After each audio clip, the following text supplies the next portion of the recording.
आगे कुछ भी युद्ध हो सकता है। हर जाति, हर भाषा, एक जो हम जिस जात में भी हैं जानते हैं कि ये बहुत दिनों से बंधा हुआ चीज और हम खुद बंध गए हैं। तो धीरे धीरे हम ये बंधन की कारण भी समझेंगे और दूसरे का बंधन भी कारण समझेंगे। हर बंधन का कारण समझ के उसके बाद बंधन मुक्त जो जीव है शिव के रूप से हम सभी देख सकते हैं कि कैसे हर जीव बंधन मुक्त भी हो सकता है। वो हिंदू भी नहीं है, वो मुस्लिम भी नहीं है, वो कोई इंडियन भी नहीं है, कोई अमेरिकन भी नहीं है। इस स्तर में हम देख सकते हैं तो हमारे अंदर एक मधुर भाव पैदा होगा। तो अच्छा से अंदर के भाव को पकड़ रखें और बाहर जगत में प्रकृति के लिए प्रतियोगिता भी रखें। तो ये खुशी का प्रतियोगिता हो। आज का जो प्रतियोगिता है ये हिंसात्मक द्वंद्वात्मक प्रतियोगिता, समझ रहे? आज का जो प्रतियोगिता है ये हिंसात्मक, अरे भाई उसका ऐसा डेवलपमेंट ऐसा है हमको भी करना पड़ेगा, एक हिंसात्मक द्वंद्वात्मक भाव में। पर इसको सात्विक रूप से करेंगे, ये तामसिक रूप का प्रतियोगिता है। सात्विक रूप से प्रतियोगिता जब करेंगे तो खुशी से होगा, खुशी से होगा, आनंद से होगा, प्रतियोगिता मूलक नहीं कि उन्होंने ऐसा किया है हम ऐसा करेंगे। तो टेक्नोलॉजी साइड में जैसा होता है इस तरह मारणास्त्र भी होता है, उन्होंने इतना किया हम भी करेंगे। नहीं,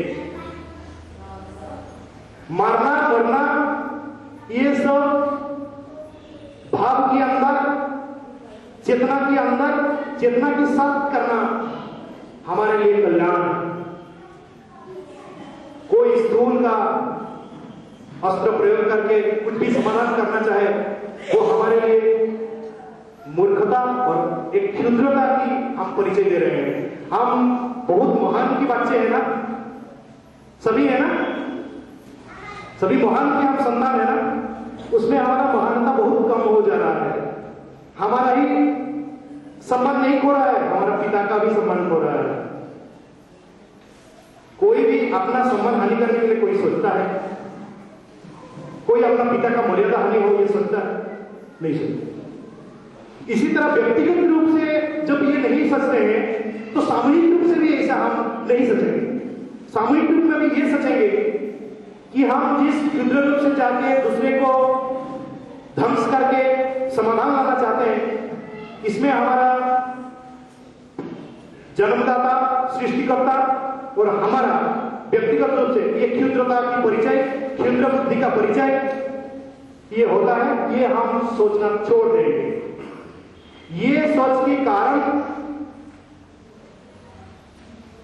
सामूहिक पीड़ित और सामूहिक ध्वंस की जो रास्ता आएगा उसके बाद अभी का जो हमारा भाव है कि हम दूसरे को ध्वंस करके हम खड़ा हो जाएंगे, ध्वंस होने के बाद हम जितना रोएंगे, वो जो मर जाएगा वो तो रोएगा नहीं, वो चला गया, लेकिन जो जिएंगे बहुत रोएंगे। वीर भी उस दिन फिर साधु परिणत हो जाएगा। तो वो साधु आज क्यों ना परिणत हो? हम जानते हैं कि सम्राट अशोक भी ऐसा हुआ था, युद्ध करने के बाद धर्माशक, चंडाशक से धर्माशक हो गए। बुद्धदेव भी राज परिवार छोड़ के जाके चेतना आके समाज को, आम जनता की मधुर भाव को खड़ा करने के लिए रास्ता दिखाए। क्यों? उन्होंने तो शासन करके भी ये रास्ता दिखा सकते, शासन करके भी, सारे लोगों को मारपीट करके भी, लेकिन वो रास्ता छोड़ दिए। फाइनली वो ये कहने लगे कि मैं राजा हूं, तब भी था, अभी भी हूं। ये मत सोचिए कि मैं राज सिंहासन में जो था तब राजा था और अब जब आध्यात्मिक जागरण में गया, आध्यात्मिक जगत में गया, तब मैं राजा नहीं हूं। तब तो छोटा राजा था, आप मैं राजा का वास्तव राज का पहचान ले लिया और मैं अभी पूरा राज, वास्तव राज हूं। उतना से ज्यादा प्रजा है, उस टाइम एक राज्य का जितना प्रजा रहते उतना ही मेरा रहते ना। लेकिन जब ये मेरा, आप जो मैं राजा हूं, मेरा राज्य का परिसर भी बढ़ गया और जनसंख्या भी, प्रजा संख्या भी बढ़ गई ना, बढ़ गई या नहीं? जब राजा थे तो जितना प्रजा थे उस राज को छोड़ के जो दूसरा राज हुआ उसमें से उसका राज्य का परिसर भी बढ़ा और लोक संख्या भी, प्रजा संख्या भी बढ़ गई। तो उन्होंने कहा मैं इतना विजय किया, इतना जय किया, और इतना जय किया कि हर प्रजा मेरे दिल में बैठ गए और मैं हर प्रजा का दिल में बैठ गया।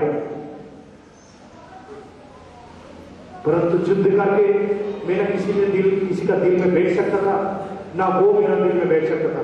एक दूसरे को दमन भाव, शासन भाव में रहते, डर के मरते, डर के। राजा की बात सुनना ही पड़ेगा। लेकिन आज प्रेम से मुझे पुकारते हैं, राजा साहब एक तो बात सुनाइए हमको। उस दिन शासन होता डर से, आज प्रेम से पुकारते हैं उसके बाद सुनने। तो उस राजसिकता से इस राजसिकता बहुत बड़ा है। ये भी मजा है ना, ये भी कितना मजा लगता है कि सुन रहे हैं, मैं कह रहा हूं, समझ रहे हैं, मैं खुश हो रहा हूं। तो आपका भी जय हो रहा है, मेरा भी हो रहा है। आपका क्या जय हो रहा है?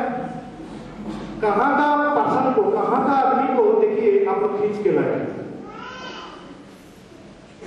आपका क्या ये जय नहीं, पूरा जय। ऐसे देखा जाए तो मैं कहां था, और आज आके आप लोग का घर में आया। अब कितना जय किए, कितना जय किए कि कहीं का वस्तु को, कहीं का चीज को आप खींच के अपने पास लाए। तो ये आप लोग की शक्ति है, सामूहिक शक्ति है। अकेला सचिनगर रहता तो उसका अंदर में मैं बात करता, उसका अंदर से बात। और भी कोई व्यक्ति ऐसा उस जगह पे पहुंचे तो उससे मैं स्वयं प्रकाश कर सकता हूं। लेकिन वो व्यक्तिगत है, उसमें फिजिकल मेरा प्रेजेंस होने की कोई जरूरत नहीं है। लेकिन सामूहिक पुकार जब पहुंच जाता है तो मुझे भी अपना जगह छोड़ के आप लोगों के पास आना पड़ा।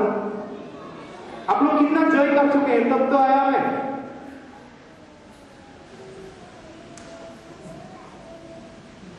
और मेरा भी कोई खंडभाव से घिरा नहीं हुआ है कि मैं आज यहां का हूं, वहां का हूं, मैं इस चीज से बंधा हुआ हूं, ऐसी बात नहीं है। आप लोग जैसा है मैं ही हूं। आप लोग भी हर दिन अपना ड्रेस बदल करते हैं, खाना भी दूसरा खाते हैं, कभी आज ये खाते हैं। हफ्ता में खाना का भी रूटीन है ना आप लोगों का, एक रूटीन में थोड़ी चलते हैं, एक ही चलते हैं नहीं। आप लोग भी आज ऐसा खाते हैं, कल आलू झोल खाते हैं, तो एक दिन आलू भुजिया खाते हैं, फिर एक दिन टमाटर मिलाते हैं, तो एक दिन फिर और कुछ मिलाते हैं। सेम मैं भी करता हूं, ठीक है। इस तरह वस्त्र में भी मैं भी ऐसा ही हूं, बाहर और अंदर आप लोग जैसा मैं भी हूं। कोई ऐसा नियम नहीं है जिस नियम में, एक ही नियम में सारा जीवन बिताना पड़ा। परिस्थिति आया, नियम को बदल करना पड़ा, चाहे समाज क्यों ना हो, राजनीति क्यों ना हो, और आध्यात्मिक प्रवचन देने वाले गुरु का सिस्टम क्यों ना हो। जानते हैं, बात करते करते गुरु शिष्य का ऐसे संबंध हो गया है कि एक चेला दूसरे गुरु का बात सुनने के लिए आज तैयार नहीं। बात क्यों ब्रह्म की ना क्यों हो, परमात्मा की हो, उसका ही बात क्यों ना हो, लेकिन उसका बात इसका चेला सुनना नहीं चाहता, इसका बात उसका चेला नहीं सुनना चाहता। अरे हाँ, इसका तो देखा गया हमारा ही अंदर एक परमात्मा की बात सुनते सुनते हम इतना विभाजन हुए। इसका मतलब हम परमात्मा का बात नहीं सुनते हैं, परमात्मा का बात जो सुनाते हैं उसके बात सुनते हैं, उसके अंदर हमारा जीवन है। परमात्मा के अधीन में अगर जीवन होगा तो हजार गुरु तो उसी का दूत स्वरूप है ना, परमात्मा की दूत स्वरूप है, देवदूत स्वरूप है, मतलब देवदूत है ना।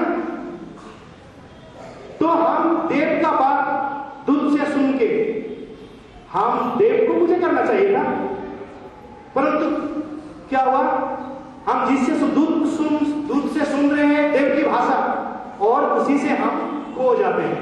तो ऑटोमेटिकली इतना से विभाजन, कितना गुरु है, सब कर सकते हैं। मैं तो आस्था चैनल में कभी देखता हूं, बाबा एक से एक गुरु, कोई एक बात करता हो, दूसरा बात करता है, कोई ऊपर माथा करने के लिए कहता है, कोई पेट हिलाने के लिए कहता है, वेराइटीज।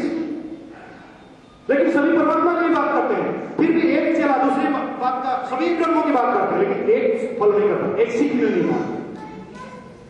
इसलिए और वो टाइम आज खत्म हो चुका है। इसीलिए धीरे धीरे शिष्य हो या गुरु हो,